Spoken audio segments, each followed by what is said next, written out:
perhaps, but, you know, there is about it a matter for regret too. Because when I look at a youngster like Delroy Chuck, a decent young man, I'm sure, and a promising young man, and he has now got himself involved with this scrofulous crowd. And has it been a month? And look at what is happening to him. Look at what is involved. I telephoned Mr. Chuck one evening, some time ago. I can't remember exactly when. Because I had heard that Mr. Chuck had joined the Labour Party and that he was contemplating running as a candidate for the or had been chosen to run as a candidate for the party. And I did it as I might have, had I heard. Leo Lambert works in the newsroom here. Dermot Hussey was here a moment ago. I spoke to Dawn Rich on the telephone this morning. Had I heard that any of these people, Maurice Cargill, any one of my colleagues, I heard had joined a political party and was contemplating running for the party, I'd call them to ask them if what I hear is true. Well, I did this to Mr. Chuck.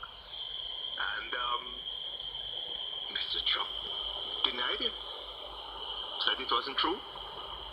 And so much so that I was a little surprised when a few days later it was announced that Mr. Chuck was a candidate for or had joined the Labour Party and was a candidate.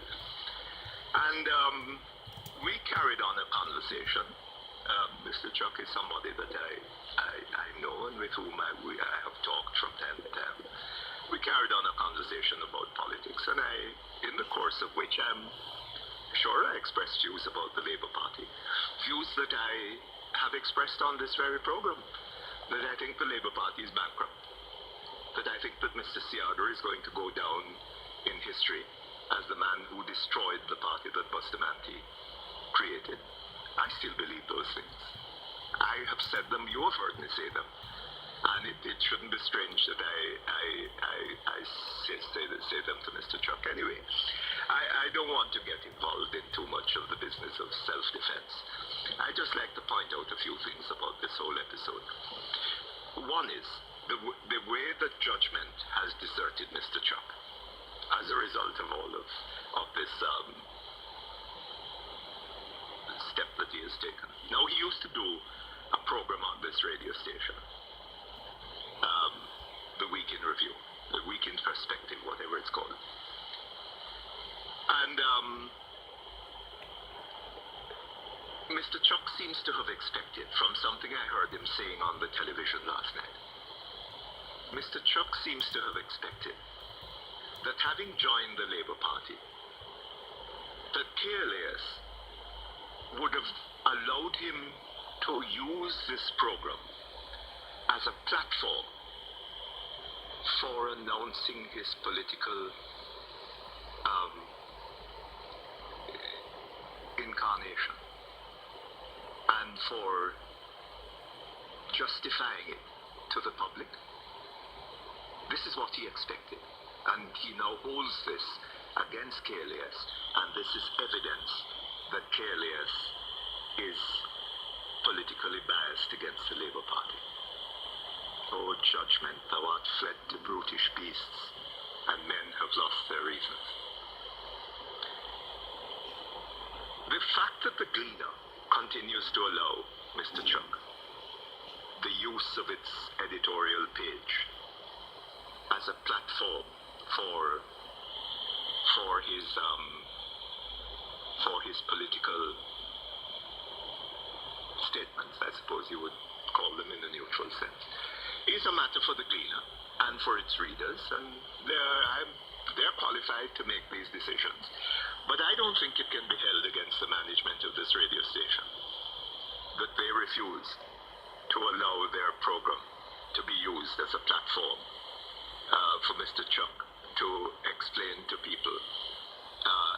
justify or attempt to justify to people why he has joined the Labour Party and why he thinks he should be a candidate for this party. I don't think so. As for Mr. Seaga, Mr. Seaga is like a drowning man catching at straws. If Mr. Seaga had anything really important to say to the people of this country, anything new, any vision of a new Jamaica, if Mr. Seaga was a man of the future and not a man of the past, if Mr. Seaga was a man of the new politics, had something new coming with, instead of being part of the old squalid, what did Mr. Patterson call it? Scarce benefits and spoils politics. The politics of garrison constituencies. The politics of well, do you remember? Anyway, we'll come to that. If Mr. Seaga had anything really important and new to say to the people of Jamaica, would he be getting into quarrels with journalists because they criticize him and his party? I don't think so. I think Mr. Seaga is a man of the past. I think Mr. Seaga is a political has-been. That is my view. I may be wrong, and I strongly suspect that Mr. Seaga will see the inside of Jamaica House only as a visitor. Only as a visitor. He has seen the last as its tenant. But that's my political judgment. It is a judgment that I make as somebody who has been commenting on the politics of this country for many years. And maybe it's a wrong judgment. Maybe it's a right judgment. But we shall see. We shall see. If Mr. Seaga couldn't have unified the Labour Party and won the election of 1993, if there were more than 50% of the people of this country who could not support the government, but couldn't bring themselves to vote for the party that Mr. Seaga was leading, then I don't know which election he's going to win, but let us see. That is something that the future holds, and I wish Mr. Seaga well. The only trouble is I wish Jamaica well, and I do not at the moment see that Mr. Seaga in Jamaica House would be well for Jamaica. Might be well for Mr. Seaga, but I see no reason for thinking that it would be well for Jamaica. And I will continue to say so, as long as I am here. Which brings me to another point. Mr. Seaga is threatening a libel action against this radio station. But he isn't going forward with it at the moment. He says that whether he goes forward with it will be dependent upon the outcome of discussions with the corporate owners of KLAS.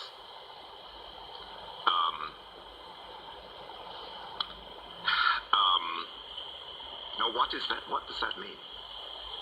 What is it? What are these discussions that he wants to have with the owners of this radio station? Does he want to get the owners of this radio station to put pressure on the Breakfast Club and on this program to give utterance, to allow utterance only to those things of which Mr. Seaga approves? Is that what he wants?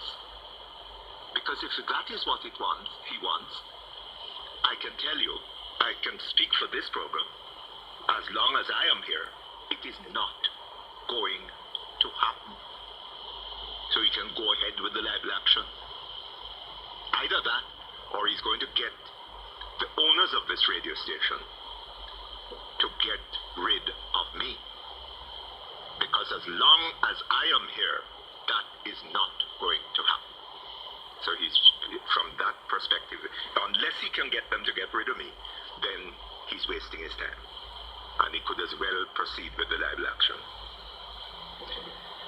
I speak for this program. Now, I think that in fairness, I should express some confidence in the management of this radio station. I am prepared to bet a little money that they're not going to knuckle under to that kind of pressure. I told you the other day about the quotation that I got from the chairman, Mr. Neville James. Quotation, Meg Greenfield's comment about Ben Bradley, that he had made the Washington Post dangerous for the powerful, the dishonest, and the deceitful. And I tell you that it is my ambition to have that said about what I have done on this program. Dangerous to the powerful, the dishonest, and the deceitful, and particularly dangerous to the abusers of power.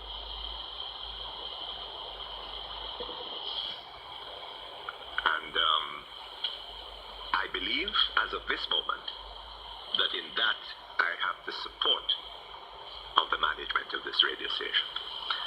So Mr. Seaga can do what he considers the next best thing. And with that, we go on to other matters of real importance.